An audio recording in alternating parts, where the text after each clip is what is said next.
2월 4일 주간증시 일정입니다. 지난주 뉴욕 증시는 빅테크 기업들이 실적 발표가 끝나고 대부분 주가들이 크게 반등에 성공했습니다. 메타, 아마존 상승률 한번 보이시나요?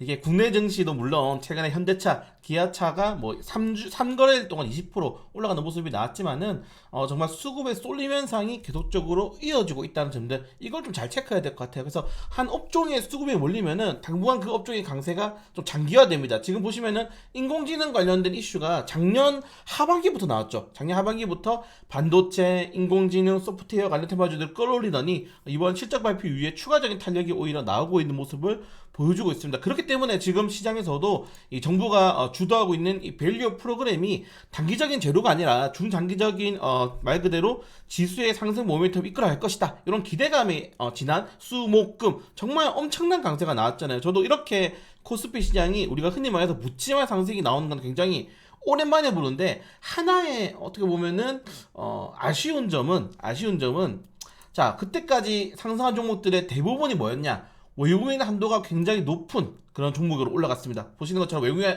지분율이 높은 주식들이 굉장히 크게 탄력이 나왔죠. 지난 상승률 보시면은 뭐 KB증권, 뭐 CU테크, 하나금융지주, 이런 종목들 위주로 굉장히 강세가 나오면서 외국인 한도가 높은 종목들이 수급을 끌어당기면서 내가 보유한 주식이 정부 정책에 호재가 됐네, 그러면서 주식들을 끌어올리는데, 사실 개인 투자들이 많이 가지고 있는 주식은 금융주가 아니에요.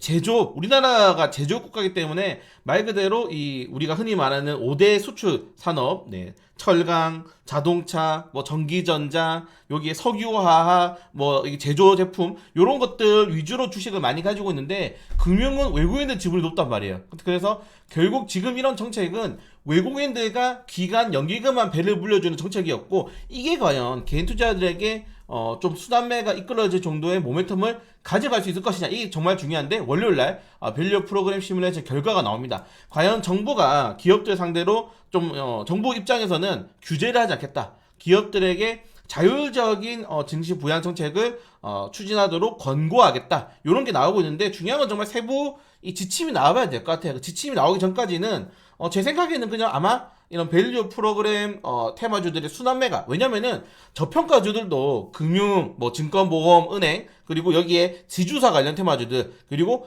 빅테크 기업인데 뭐 돈이 좀 많이 유보율이 높은 기업들, 제가 그 최근에 영상 올려드렸는데 유보율을 봐라. 지금 유보율이 높은 기업들이 상승률이 최대가 나왔다. 그래서 기업들이 돈을 많이 가지고 있는 기업들이 결국 자사주 매입이라든가 주주 환원책을 많이 했었기 때문에 유보율이 많은 기업들이 결국 저 PBR 관련 테마 가장 최대 수혜주가 될 것이라고 말씀을 드렸는데, 진짜 많이 올랐거든요, 관련 테마주들이. 그리고 실제로 이 종목들이 이번 4분기 실적 발표에서 괜찮은 실적을 내게 된다면은 아마 다음 이 주주총회에서 자사주 뭐 소각이라든가 아니면 자사주 뭐 주주 배당 정책 확대라든가 이런 것들을 조금 진행을 할 수 있겠죠. 그래서 월요일까지 좀 봐야 된다. 월요일까지 보고 그때까지 강세가 나오게 된다면은 지금까지 외국인 투자들이 높은 비중을 가진 주식들만 올라간 게 아니고 순환매가 한번 돌아갈 수 있다는 점들. 다만 코스닥 시장의 이런 소요는 계속될 것 같습니다. 왜냐면은 자, 정말 간단한 게, 왜냐면은 결국에는 우리가 이때까지 주식시를 눌렀던 악재들이 해소는 안 됐어요. 그러니까 호재가 나와서 그 호재에 맞춰서 올라가는 섹터와 테마가 있는 거고, 악재가 해소되면서 그 악재 해소된 거가 이제 반사이익으로 올라가는 테마가 있는 건데, 지금 생각해 보시면 여러분들 이 지지어 리스크가 더 확대되고 있습니다. 지금 보시면 그 요게 발트해를 지금 스웨덴이 나토에 가입을 하게 되면은 러시아가 여기서 나갈 수 있는 그 해류가 막히게 됩니다. 보시면 그 러시아 같은 경우에는 그냥 아예 왼쪽으로 건너 많이 막히게 돼요. 안 그래도 지금 흑해 때문에 우크라이나를 러시아가 공습을 한 건데, 지금 보시면은 다 나토 회원국이죠. 완전히 둘러싸이게 돼버리는 겁니다. 그래서 여기가 중립국인데 러시아가 이렇게 지금 배를 통과를 시키고 있죠. 근데 만약에 스웨덴이 가입시켜버려서 여기 해상을 막아버린다 생각해 보십시오. 러시아는 완전히 지금 서해 지형이 막혀버리는 겁니다. 러시아는 해안이 없어지는 거예요. 요 흑해밖에 없어지는 건데, 여기도 지금 보시면은 굉장히 촘촘하죠. 그래서 지금 쉽지가 않은 상황이 오고 있는 겁니다. 그래서 만약에 스웨덴이 나토에 가입할 경우에는 러시아가 이 발트 삼국을 통해서 다시 한 번 더 스웨덴 쪽으로 침략을 하거나 아니면은 다른 이 유럽 국가들과 이 나토 국가들과 전쟁을 확대할 가능성이 굉장히 높아지고 있다는 겁니다. 이런 것들도 사실은 좀 리스크가 될 수 있죠. 왜냐면은 우크라이나 전쟁이 여러분 2년째입니다. 2년째 멈추지가 않고 있어요. 왜냐면 러시아가 요 정도까지 딱 먹어놓은 다음에 여기 딱 흑해까지만 크림반도까지만 딱 먹어놓은 다음에 더 이상 진출 안 하죠.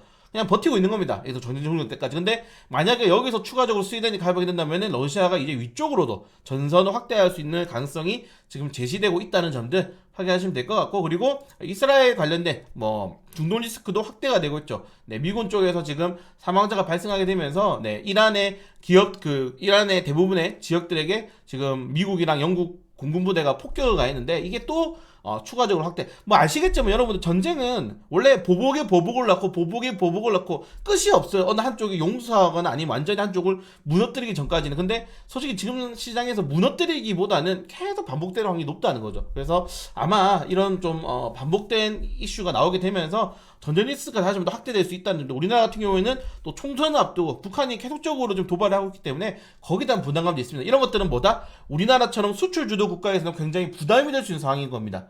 네, 그런 것들 때문에 수출 업종들, 제조업 기업들에 대한 부담감들이 커질 수밖에 없을 것 같고, 제조업 안 그래도 부담스러운데 정부가 밸류 프로그램을 통해서 외국인들이 안 그래도 많이 쓰고 있는 주식들의 호재가 된다. 그럼 수급이 더 쏠려버리겠죠.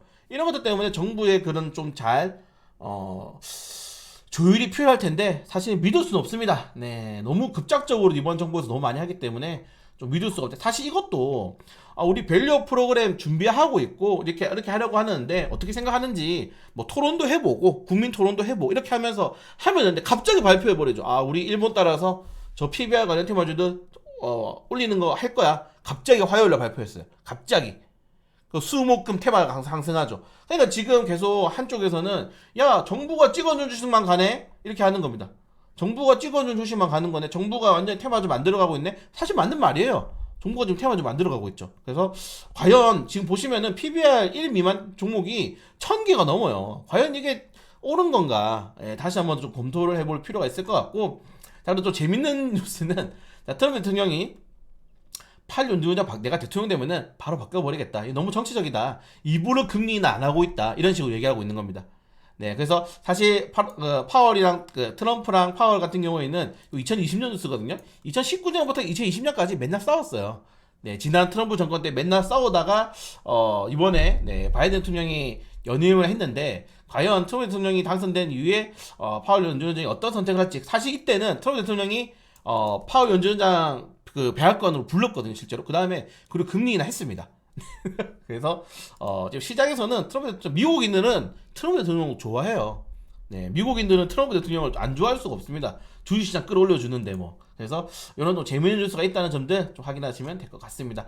네, 그걸 제외하고는 사실 뚜렷하게 큰 이슈가 나온 시장은 아니었어요, 주말 동안에. 다만 지난주에 국채금리가 굉장히 크게 상승했죠. 네, 이번 주죠.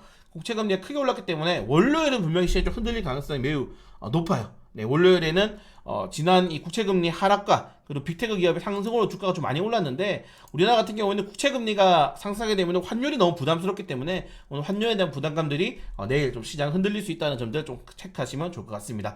그래서 이번 주 대부분의 종목들이 다 저 PBR 관련 손해보험, 생명보험, 은행 이런 종목들이 좀 많이 올랐죠. 네, 많이 올랐다는 점들 좀 체크하시면 될 것 같고, 네, 그리고 현대차, 기아차가 신고가 랠리를 달리고 있는데, 요거는 이제 도요타 그룹에서 품질이 좋지 않은, 품질 인증을 받지 않은 그런 납품들을 이게 한 작년 6월 달부터 했다는데, 이게 그러면은 이걸 재조사하기까지 얼마나 많은 시간이 걸리겠습니까? 그래서 지금 도요타에서 부랴부랴 공장도 중단하고, 그리고 지금 보시는 것처럼 차종 출하 중단까지 하면서 우리가 확실히 보상하고 피해를 확인하겠다. 근데 아시겠지만은 사건이 터진 다음에 빨리 수습하면 돼요. 근데 이게 작년에 터졌고 이게 또 계속적으로 나오고 있습니다. 뜯어보니까 또 이거 품질 불량인데 왜 납품했어? 그럼 들어간 제품들은 이미 출고가 된 제품들 더 할 거예요. 리콜 할 거예요. 완전히. 해외로 수출한 종목들은. 이런 것 때문에 지금 도요타가 엄청나게 흔들리고 있어요. 지금 회장이 바로 그냥 공개 사과했죠. 네, 도계자 박았는데 지금 보시는 것처럼 문제 부품이 확대가 되고 있는 게 계속 문제입니다. 그래서 과연 근데 일본이 또 이런 것도 잘 덮거든요. 그래서 어느 정도까지 이 이슈가 나아질 수 있을 것인지. 그래서 현대차 같은 경우, 기아차 같은 경우에는 저 PBR 관련 플러스 도요타가 무너질 수 있다. 네, 왜냐면 이게 미국으로 넘어가면은, 미국 아시지 않습니까? 그냥 미국은 그 배상액이 어마어마하게 나와요. 네, 그렇기 때문에 예전에 아시잖아요. 이 브레이크 도요타 이것도 그 도요타였죠. 브레이크 엑셀. 네. 엑셀이 밟았는데 이게 그게 올라오지 않아가지고 막 119에 911에 통화한 내용이 공개가 되면서 어마어마하게 그때 배상을 또 했지 않습니까? 그래서 이번에 다시 한 번 더 그런 사태가 발생할 수 있다. 이렇게 좀 이야기를 하고 있는 것 같습니다. 네, 그걸 제외하고는 뭐 딱히 이번 주에는 큰 이슈가 없고, 우리 다음 주부터는 또 설날이죠. 네, 설날이 있기 때문에 실질적으로 네, 일정 수급이 좀 많이 약해질 수가 있습니다. 안 그래도 우리나라 시장은 3일장인데 화수목인데 월요일 날 그리고 금요일은 또 휴장이에요. 그래서 이번 주에도 좀 보수적으로 하되 PBR 관련 테마주도 괜찮은 거 있으면, 우리 지난주 금요일 날 종가 베팅 한 거 시간에 많이 올랐잖아요. 그런 것들 좀 잘 체크해 보면서 리스크를 굉장히 적게 가져가되 플루크, 뾰록을 한번 계속 노려보는 매매 되겠습니다. 왜냐면은 지금 우리나라가 실적 발표 종목을 사는 것인가, 아니면 정부 정책 쪽에 살 것인가, 뭐 PBR 관련 테마를 살 것인가, 이런 것들이 그냥 말 그대로 수급이 당일날 만들어버려요. 예측이 안 되는 시장입니다. 예측이. 제가 예전에는 여러분들 유튜브 영상을 진짜 많이 올려드렸잖아요. 이거 올려갈 것 같습니다 하면서 그 관련된 종목들이 진짜 많이 올려드렸는데, 지금 이런 것들이 의미가 없어. 당일날 결정돼요. 당일날. 그래서 물론 뭐 제가 오늘도 끝나고 올려드리겠지만은 좀 당일날 결정되기 때문에 좀 주요한 이슈가 있다. 그리고 월요일날 정말 중요하죠. 이재용 회장의 재판이 연기가 되었는데, 네, 선고기일이 월요일 내일 진행되기 때문에 굉장히 중요하다. 이게 사실은 벌금형으로 끝나면은 삼성전자가 좋은 호재가 될 수도 있습니다. 이런 것도 좀 확인해 보시면 좋을 것 같고, 네, 그걸 제외하고는 뭐 화요일날 스튜디오 3익 신규 상장, 그리고 네, 수요일 날에는 상무부 무역 수지 발표, 그리고 뭐 윤석열 대통령 KBS 신년 대담, 요것도 중요하죠. 이번에 지난주였죠. 이번 주였죠. 이번 주에 신년 토론에 나오게 되면서, 그때 윤석열 대통령이 발언했던 뭐 정부 기관 뭐 금융, 뭐 데이터화, 이런 그렇게 해가지고 뭐 이 데이터 관련 테마주도 많이 올라가기도 했고, 그리고 뭐 원격 진료가 좀 아쉽다라는 바람에서 원격 진료가 같이 올라가기도 했고, 그렇죠. 뭐 지하화 진행하겠다, SOG 사업 확대하겠다 해가지고 뭐 조금이지만 뭐 지하화 관련 테마주가 오르기도 했고, 그래서 이런 발언들이 굉장히 중요하다. 왜냐면 지금 시장에 재료가 없거든요. 재료가 없기 때문에 이런 것들이 굉장히 중요한 시장이라고 좀 말씀을 드리고 싶습니다. 그리고 마지막 목요일부터 금요일까지는, 목요일날 학교 옵션 만기일이고 금요일날 설날이라서 쉬어가는 시장 될 가능성이 매우 높다는 점들까지만 좀 체크하면서 주간 장시 마무리하도록 하겠습니다. 뭐 추가적인 월요일날 올라갈 수 있는 종목들, 이런 것들은 제가 이제 영상 올려드릴 건데, 제가 지금 목 디스크에 걸려가지고 제가 이거를 계속 이렇게 방송을 보면서 하다 보니까 지금 목 디스크에 걸려가지고, 네, 주말 동안 컨텐츠가 많이 안 올라오고 있는데 좀 쉬면서 요양 좀 하도록 하겠습니다. 여러분, 제가 계속 뒤에서 누가 치더라고요. 목 디스크 보니까 여기 계속 누가 이렇게 그래서 때려서 이제 돌려보면은 여기 전기가 계속 오고 있는데, 네, 여러분들 건강관리 잘 하시고요. 제가 제일 못하고 있는데 건강관리 잘 하시고요. 괜찮은 업종도 이슈들, 뭐 제가 지금 미세먼지 관련 테마도 보고 있고, 뭐 괜찮은 종목도 많이 보고 있는 거 영상 좀 잘 정리해서 추가적으로 올려드릴 수 있도록 하겠습니다.